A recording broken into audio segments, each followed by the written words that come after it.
Sayop ang site sa demolisyon. Kini ang gisulti ni Lipatuan Marlon Suhat, ang IPS Tribal Supreme Dato of Tinonanon Tribe, kalabot sa 32 ka pamilya nga nibakwit sa sitio Lumunday, Galatan, Arakan, Cotabato sa milabay nga simana. Isaysay ni Suhat nga ang lote 159 nga naisyuhan og demolition order apan ang lot 10 o lot 17 diin natukod ang mga balay sa 32 ka pamilya ang gidemolish. Base sa certification ng issue sa DNR sa Matalam o Kidapawan City, ang area nga diin gina-implement ang demolition dili mao ang maong area.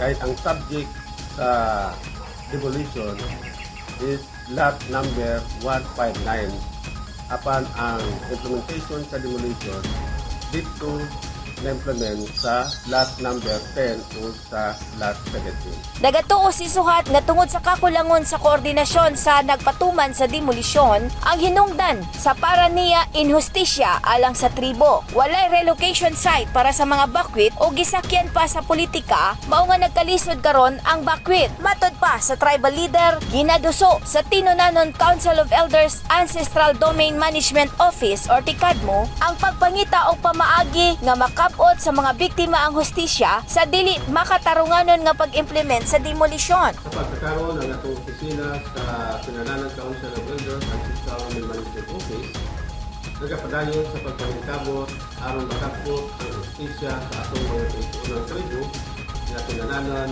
na biktima sa demolisyon dinha sa Barangay Galatan, pinaagi sa legal nga pamaagi. Giklaro usab ni Suhat nga duha lang kabalay ang nasunog apan nahitabo kini pila ka adlaw na ang milabay human sa demolition. Base sa amo ang information, ang sunog nga nahitabo sa Barangay Galatan sa duha ka balay outside kini sa na-demolish ka area, wala kini nagungan sa demolition kundi ang demolition April 25 apan ang sunog nahitabo sa alas 9 sa gabi sa April 29. Para sa Newsline Philippines, gikan diri sa Kidapawan City, Esther Roque, stay safe.